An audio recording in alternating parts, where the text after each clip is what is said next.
Radio Lomé, il est 12h30.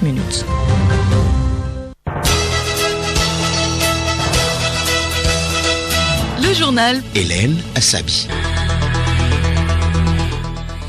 Mesdames et messieurs, bonjour et merci de nous rejoindre pour le grand journal de la mi-journée. Au sommet préparatif des élections régionales au Togo, des échanges ont eu lieu hier entre le ministre de la décentralisation et les représentants des partis politiques. Ils ont planché sur les modalités pour une meilleure organisation de ce scrutin. Investiture ce mercredi du président américain Joe Biden, l'élection du nouveau président des États-Unis avait suscité des réactions majoritairement positives en Afrique. Mais à quel changement concret faut-il s'attendre? La réponse dans ce journal. Et puis sport football, CHAN 2021 pour une victoire contre l'Ouganda vendredi. Les éperviers sont au travail. L'équipe était mardi en séance d'entraînement. Ils ont également reçu la visite d'une délégation d'autorités togolaises partie les encourager.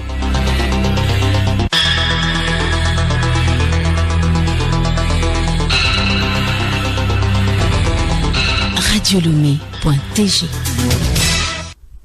Mesdames et messieurs, une fois encore, soyez les bienvenus. Les concertations se poursuivent en vue des élections régionales inclusives au Togo.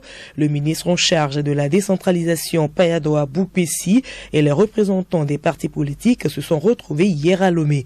Cette deuxième réunion du genre a porté notamment sur les conclusions de la rencontre du 14 décembre 2020 adoptée en Conseil des ministres. À l'issue des travaux, plusieurs partis politiques ont exprimé leur satisfaction, à l'instar du président du groupe parlementaire USC, Sénat Alipuy. Cette deuxième réunion du cadre de concertation que nous allons utiliser, le ministre nous a fait un compte rendu des propositions qui ont été envoyées au gouvernement, qui ont toutes été validées.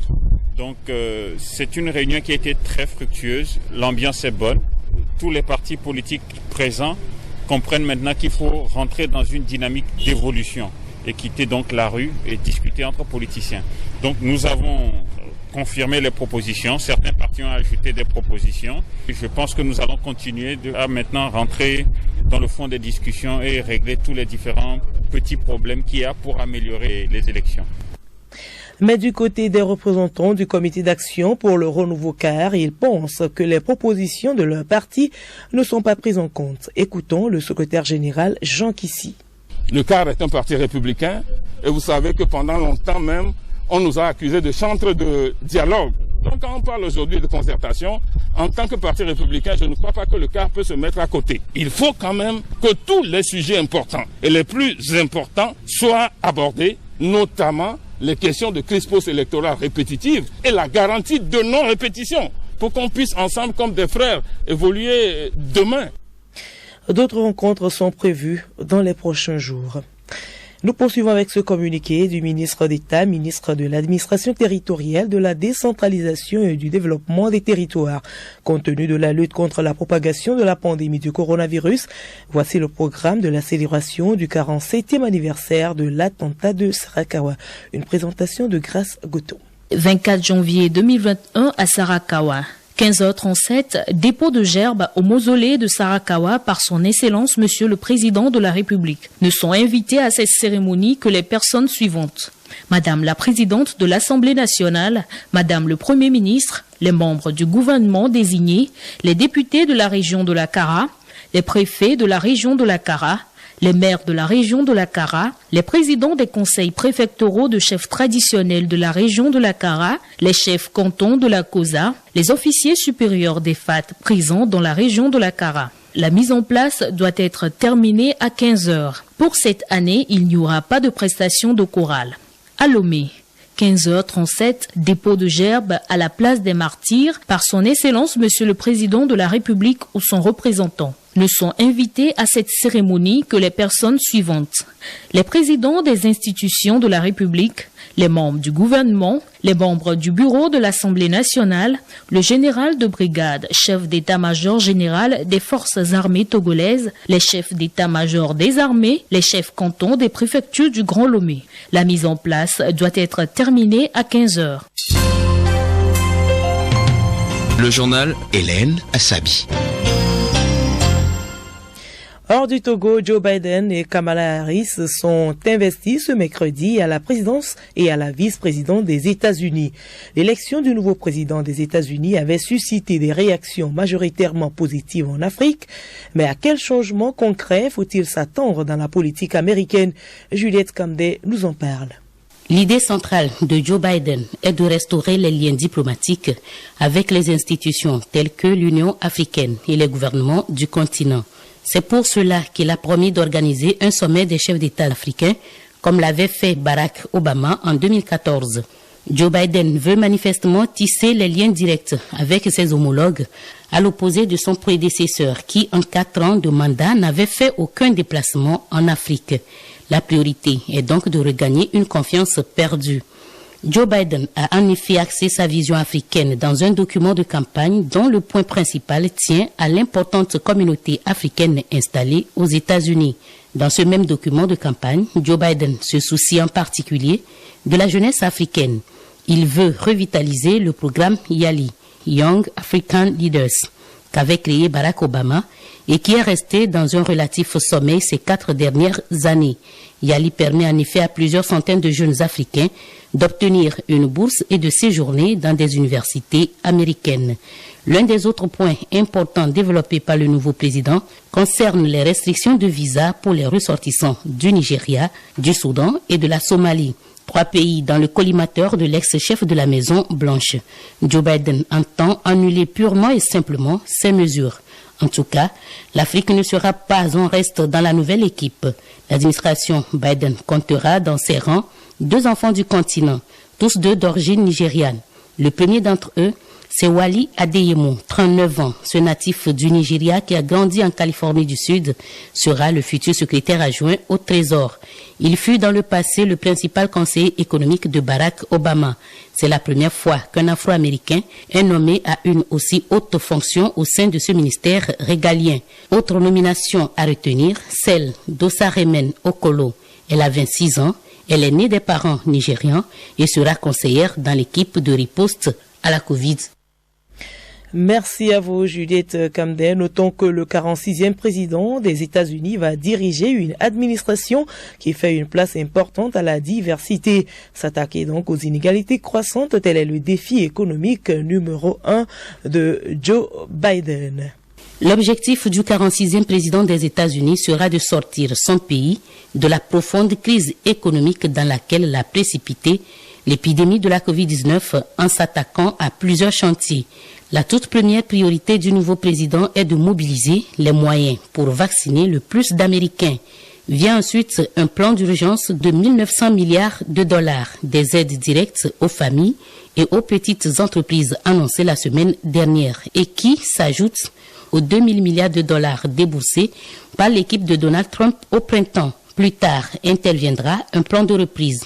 Joe Biden veut également adopter une nouvelle politique sociale. En effet, si le chômage reste stable à 6,7%, le quotidien de ces personnes ne s'améliore pas.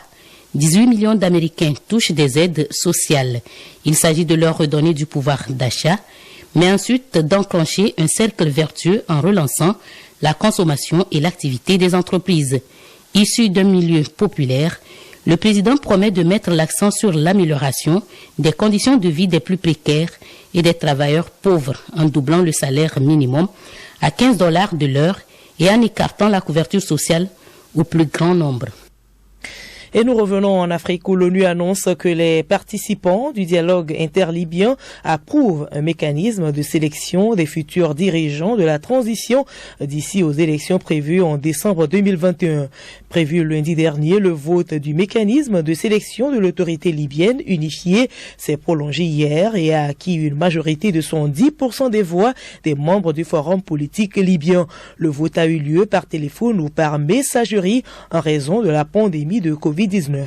Et justement, concernant cette pandémie, le variant britannique du virus qui donne le Covid-19 continue de se répandre à travers le monde et était présent la semaine dernière dans 60 pays et territoires, soit 10 de plus qu'au 12 janvier dernier, a indiqué l'Organisation mondiale de la santé ce mercredi. Le variant sud-africain, qui comme le britannique est beaucoup plus contagieux, se diffuse lui plus lentement et est présent dans 23 pays et territoires, soit 3 de plus qu'au 12 janvier dernier. À cette allure, les Français se demandent s'il faut changer de masque. Abiré Lemon. Masques chirurgicaux, masques en tissu de catégorie 1 ou 2, face aux nouveaux variants du coronavirus, notamment celui apparu au Royaume-Uni, tous ne sont pas égaux et surtout tous ne protègent pas autant. Les masques jetables sont recommandés. En effet, les masques de catégorie 2 ne filtrent que 70% des gouttelettes contre 90% pour ceux de catégorie 1 ou les masques chirurgicaux jetables qui restent recommandés. Ce n'est en revanche pas le cas des FFP2 en forme de bec de canard. Contrairement à ceux qui se pratiquent dans d'autres pays du monde où il est répandu, voire même obligatoire, comme en Autriche, ce masque reste réservé en priorité aux soignants. Le coronavirus menace et fait des vagues de contamination et de décès dans les pays comme au Togo. Pendant qu'on continue d'observer les mesures barrières, n'oublions pas pour autant de nous prémunir des autres maladies comme le diabète, l'hypertension artérielle, l'insuffisance rénale et etc. Magazine Santé Plus est avec vous, Alice Berthe Barandao. Les maladies non transmissibles, selon l'OMS, sont les premières causes de mortalité, avec plus de 35 millions de décès chaque année, soit 60% de tous les décès dans le monde entier. Au Togo, selon une enquête de 2010, les maladies non transmissibles représentent 34% des causes de décès et elles constituent un réel enjeu de santé publique. Batri Kisao, assistant du chef division des maladies non transmissibles au ministère de la Santé, relève les différents facteurs de risque. Quand on parle de maladies non transmissibles, ça sous-entend un certain nombre de maladies qui ne sont pas contaminées par un microbe. Ces maladies ne passent pas d'une personne à une autre à travers un microbe, une bactérie ou bien un virus. Quand elles arrivent à l'homme, ça a un certain nombre de facteurs de risque. Il y a par exemple l'âge. À partir de 40 ans, tout homme est plus exposé à faire ces maladies. En dehors de ça, il y a par exemple l'hérédité. Si on a son parent qui a souffert de l'une de ces maladies, on est également plus exposé à faire ça. En dehors de ces deux facteurs sur lesquels on n'a pas tellement de pouvoir, il y a d'autres facteurs qui heureusement on peut agir sur ces facteurs. Il y a le poids. Le poids de chacun de nous doit dépendre de sa taille. Quand le poids dépasse largement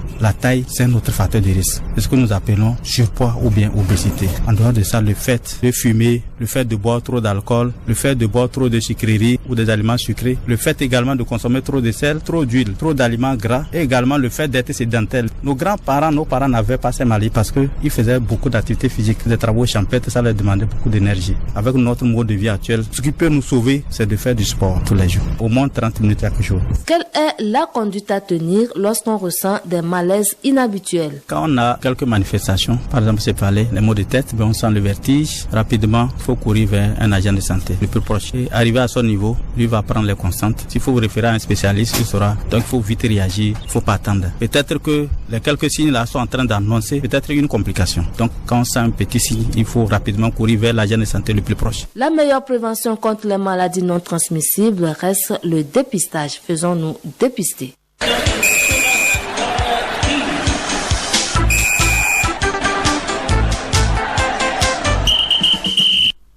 Sport CHAN 2021 au Cameroun, du soutien pour les éperviers du Togo en vue de la victoire contre l'Ouganda vendredi. La sélection travaille également dans ce sens. Elle était en séance d'entraînement mardi. Sibi Lawson. Une séance d'entraînement axée essentiellement sur la récupération après le match contre le Maroc. Certains ont eu droit à un footing, tandis que d'autres ont effectué une opposition sur un quart de terrain. À l'issue de la séance, le sélectionneur des locaux, Jean-Paul Abalo-Dossé, est revenu sur la prestation de ses poulains face aux Lions de l'Atlas avant de se projeter sur l'opposition contre l'Ouganda. Enfin, il a lancé un message d'espoir au public sportif togolais. Message qui a eu écho auprès de certaines autorités à aller rendre visite à l'équipe. Henri Ochocho depuis Douala au Cameroun. au lendemain de la courte défaite des éperviers locaux face à leur homologue les Lions de l'Atlas. Une délégation composée du consul du Togo au Cameroun, du chef de la délégation togolaise au Cameroun et du représentant du président de la FTF se sont rendus à la résidence des éperviers après ce mardi pour d'abord les féliciter pour le courage et la détermination dont ils ont fait preuve durant le match contre le Maroc avant de les encourager à redoubler d'efforts pour les jours à venir afin d'obtenir une qualification très chère au peuple togolais. Écoutons respectivement le chef de la délégation du Togo au Cameroun, M. Lemou. Nous leur avons dit que le vœu ardent du gouvernement togolais et de tout un peuple, de toute une nation, c'est de ramener le trophée mis en jeu pour cette 6e édition du CHAN.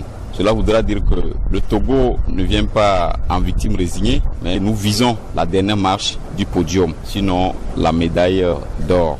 Donc nous leur avons demandé de se serrer les coudes pour jouer libéré afin que la deuxième sortie puisse être une sortie fructueuse, une sortie victorieuse pour la nation togolaise. Et le représentant du président de la FTF, Togbe Balou-Bachou. Nous savons comment le match s'est passé. On a vu ce fameux penalty tiré 2 fois qui a permis au Maroc de prendre l'avantage des 3 points. Mais nous avons encore des matchs à jouer. Donc nous sommes partis les encourager pour leur dire que si on tombe, il ne faut pas rester là-bas, il faut se relever. Donc le match prochain est très important, très capital pour nous. Parce que si on arrive à gagner ce match, le 3e match sera plus facile pour nous. Voilà le message de la fédération que je suis parti donner aux joueurs et au staff technique.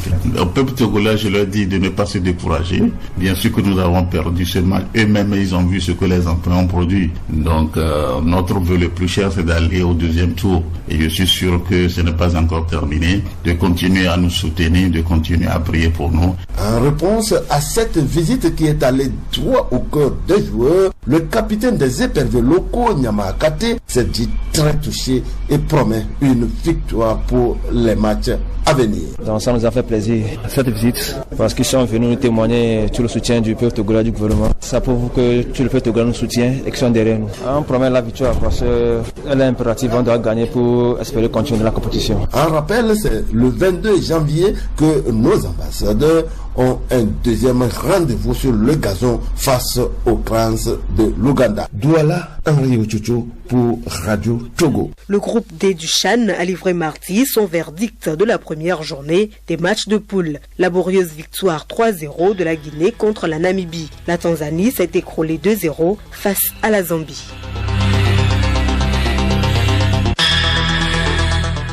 Point final à ce journal, merci de l'avoir suivi. Le rappel des titres.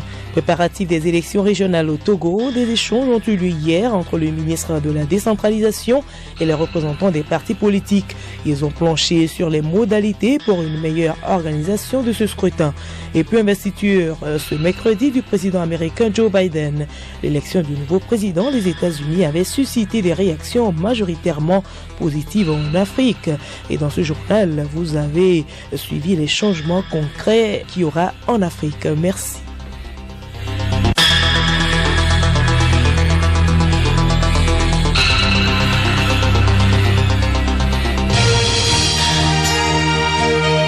Radio Lomé, boîte postale 434, email radiolomé@radiolomé.tg.